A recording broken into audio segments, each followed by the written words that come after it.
All right, hey, welcome back. As promised, we are here in downtown York at the Laurel Rex Fire Station. With me is Paul Vincent Jr.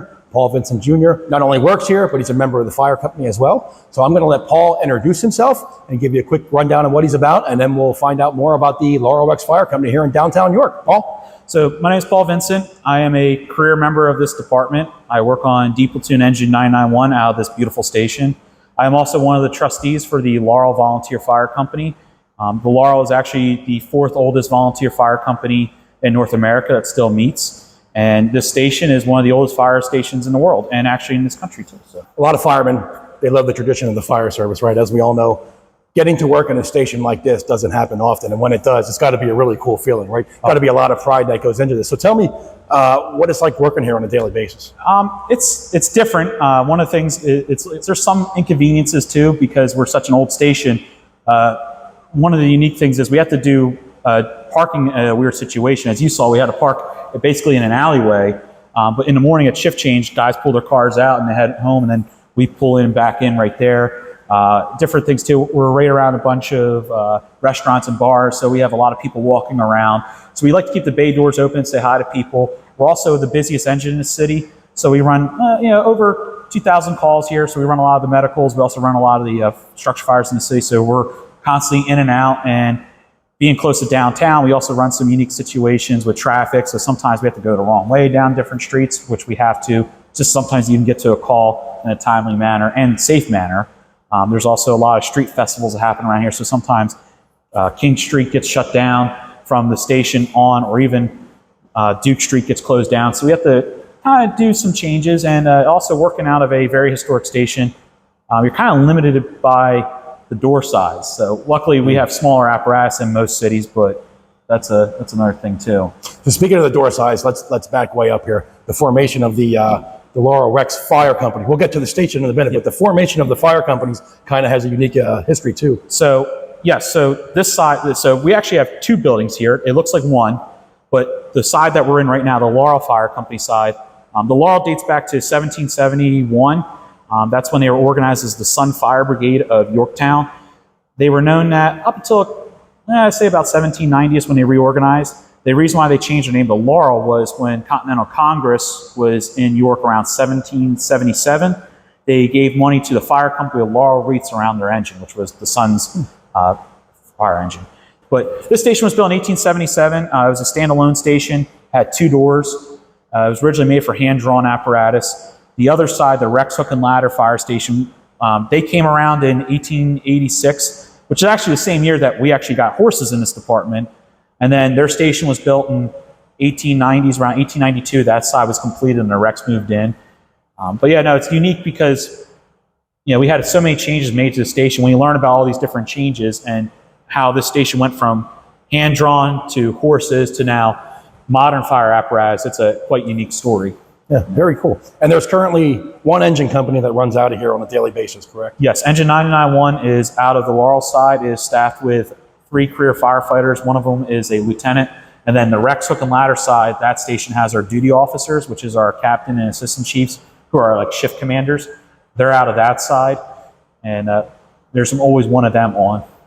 Now the original station actually burned down, correct? This station is not the original. No, so the Laurel, I don't remember off the top of my head how many different stations they had over the years, but the station that was here originally burned down in like 1856. And that's an interesting story too, but we can get to that to another day. Okay, cool. So yeah, so they built this shortly after that burned down, correct? 1877, yeah. It took them a while to rebuild because during the Civil War, a lot of their members were gone. They were fighting for the Union, and they were kind of out of like different temporary structures. So it was kind of delayed a little bit because of that, and also getting funding at that time.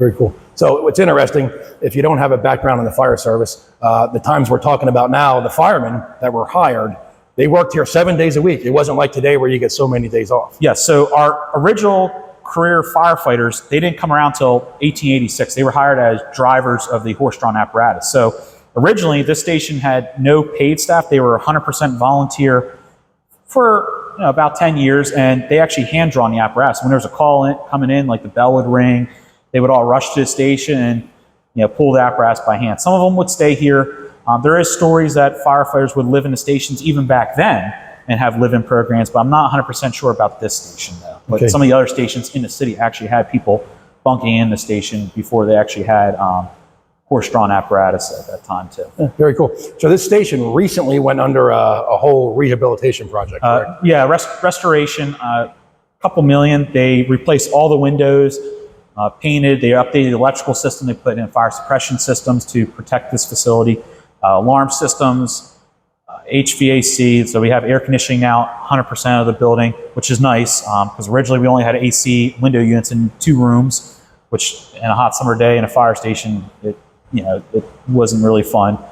Put heating in. We used to have like boiler heaters, so we had, it was old and it was outdated. The restoration did a lot of good things for this place. Updated the flooring, just a lot of little stuff too. So. Very cool. So I do want to mention, you obviously notice the beautiful old furniture that we're sitting in right now. This piece of the desk and the chairs we're in have a very strong history with the building itself. I'll let Paul kind of explain that as well. So the fire company still meets to this day. And when the fire company meets, the president sits in the middle chair, the vice president, the treasurer, and then the secretary sits at a small table over there recording. The fire company dates back to 1771. So since 1771, members of the Sun and the Laurel have continuously met. When this station was built in 1877, this is what these chairs date back to. So the amount of history of guys sitting in these chairs leading the fire company, it's pretty interesting history.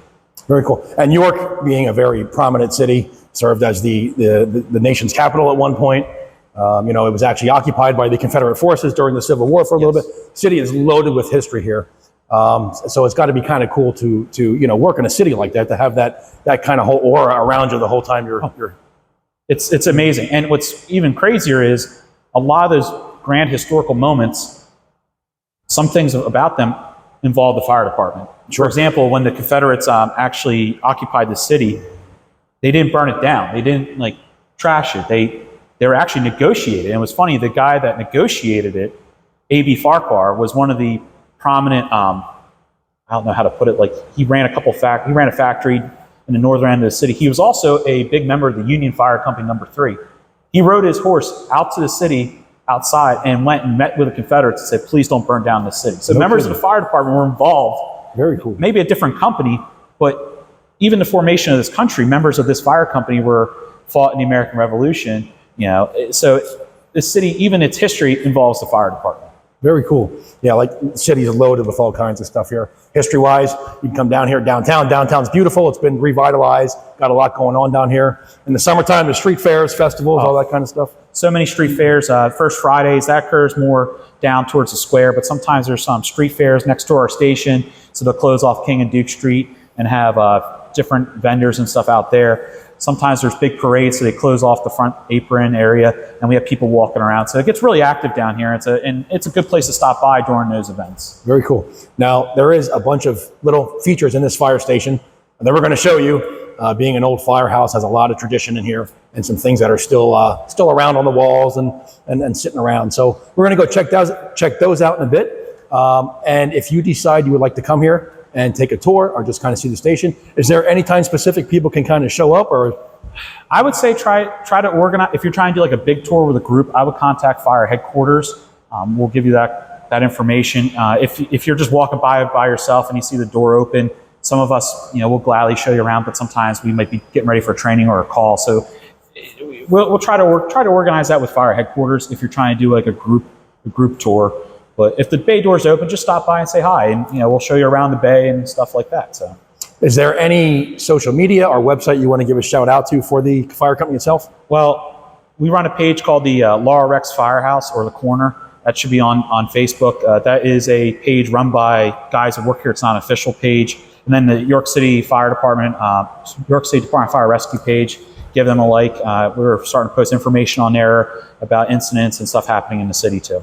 Very cool. All right, well, I think if it's okay with you, we're going to go take a tour of the station and see all the cool stuff they got here. And again, check out the website if you would like to come here, and reach out to them. They will set up a time with you. All right, one of the many cool things in here is this palm pier ladder. This palm pier ladder has a really cool story to it. You notice these are charred. The wooden pegs here are charred. There's a reason for that. I'm going to let Paul explain how they found this and why it is the way it is. Paul. So a long time ago. I'm not exactly sure what year they found this.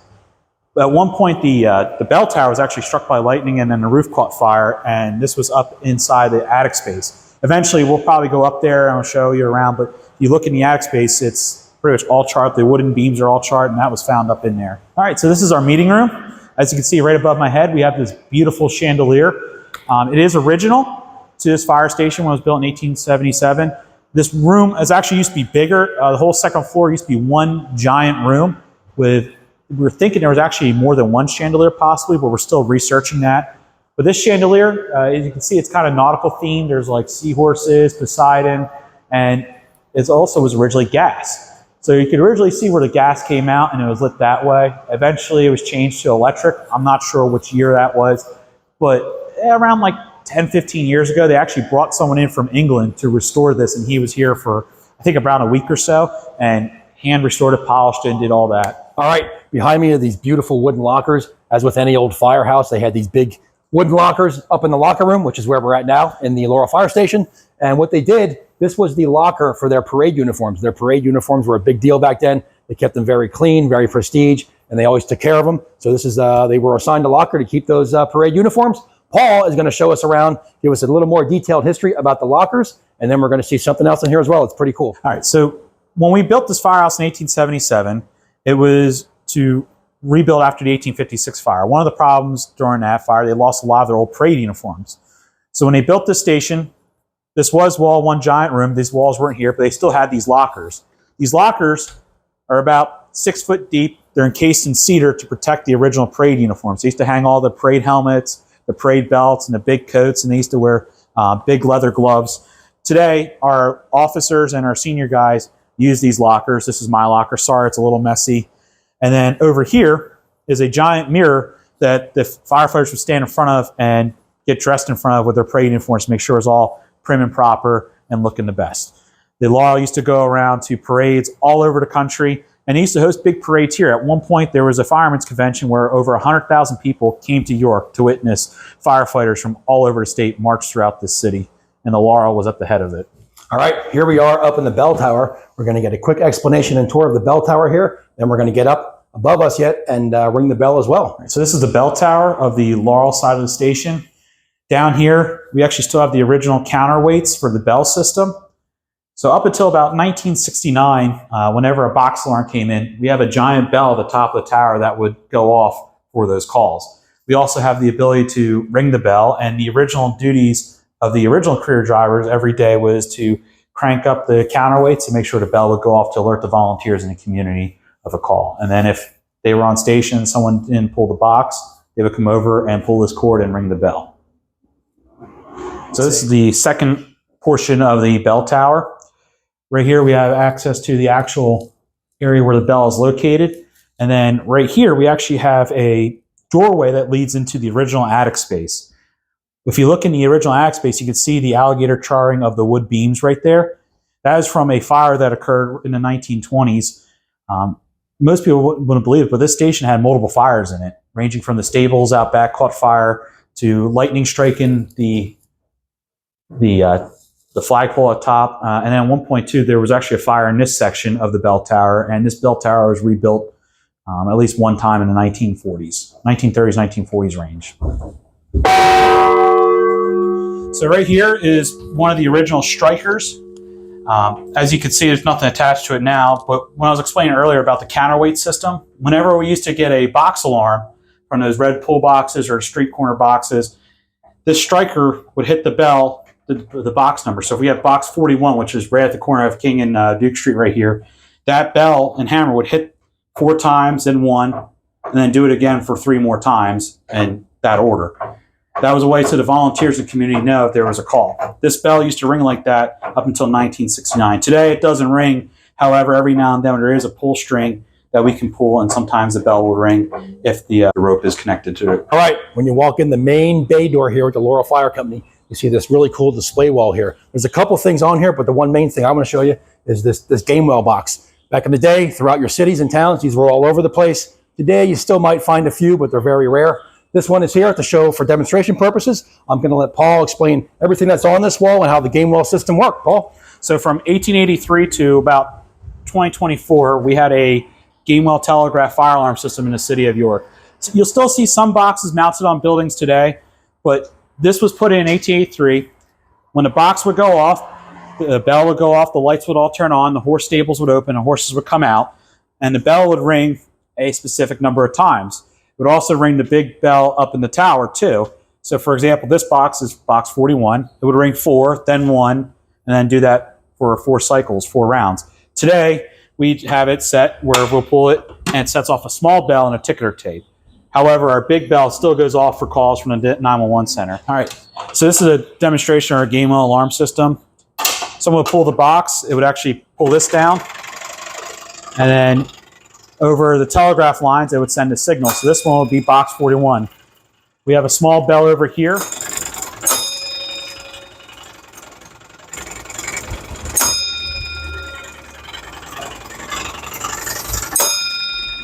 So right here at our trip board, when a box would come in, the bell would ring, the number will come across the ticker tape in the form of a triangle. And then once you would count the number of times and count on here, you figure out where you're going by looking up the number. So for example, this was box 41. Box 41 was East King and South Duke Street. And all the city companies knew that's where the box number was. The original box numbers were actually broken up by first due and second due area of which fire companies would be going to that call. But today we just have a listing of all the boxes that we had when the system, when we stopped using the system in 2024. All right, another cool feature here towards the back of the station where the modern day kitchen is. This is where the old horse stables were. There's some names up above me and there's a big meaning behind that. I'm gonna let Paul explain that to you. Paul? So in 1886, the York City Fire Department got their first horses. The Laurel was the first company in the city fire department to get their horses, and they got 4 horses. They were Doc, Judge, Frank, and Harry. There's also a 5th stall, but today that's a bathroom. We're not really sure at this time what horse was in there. It's possibly a chief's horse or an extra horse. We're still trying to figure that out. But today, it's now our kitchen and lounge. If you go in there and look above, you'll see 2 big holes. Those were original vents and the original hole that the paid drivers would throw hay down for the horses. If you also look inside the wall, you can see where the horses would gnaw on the wood and also hit the walls at times. But like I said, today it's now our lounge and kitchen. And above us, we have our horse names. And our horses were very special to us back in those days. When something happened to our horses, it was written in newspapers. And actually, when one of our horses would die or get hurt or injured, it would actually be national news going as far away as California. Good. And I do want to mention, talking about how prominent these horses were in these fire stations, the Gamewell system you saw a little bit ago, the horses were trained, most of them were trained to know the numbers of the bell. So if a bell came in for their first due, they would know it and they'd start coming out and getting ready. And there's stories of them actually starting to go before the drivers or even the firemen were ready. They knew. Other times they would just stand at attention and be ready to go and waited for either the all clear or the second alarm signal. Very cool. So as you come to our station, you stand out front, you notice something. Right above the bay door, it says Spectrum Agendo. That is our Latin motto for the Laurel Volunteer Fire Company, and that means let us be judged by our actions. Today, it's just one giant door, but when this station was initially built, there was actually 2 here. And then when we got horses, we had to make it one big door so the horses were able to get out. Also, when you walk into our station and come into our bay, you'll notice something right here. Right here is a little memorial created by some of the members of this station to 4 of the 13 members that have been killed in line of duty out of our department. We have the gear of 2 recent members, Zach and Ivan, and then Eugene Greiman and Donald Harrison. All 4 of these members came out of this station, and this is where they responded from. So this is a little memorial we have created for them, and every day we walk in, we take a moment and look at it. This is, I know, it's just a lot of cool stuff. a lot of history at this table. Oh, yeah. Just like all the hands are touching. Okay. And just think about this, like the guys that were sitting here 100 plus years ago, some of them led charges in the Civil War. Like some of our company presidents were officers during the Civil War that, led charges and different battles like Antietam, Oh, yeah. survived that. There was guys that survived the Libby prison, survived Andersonville, Spanish-American War. And then also think about this, like there was guys that served in this company, from this fire company, in every battle, and every historic war in America. So we had guys that were fought in the American Revolution who were members of this company. So think of so where you're sitting, you had some pretty important people. Absolutely.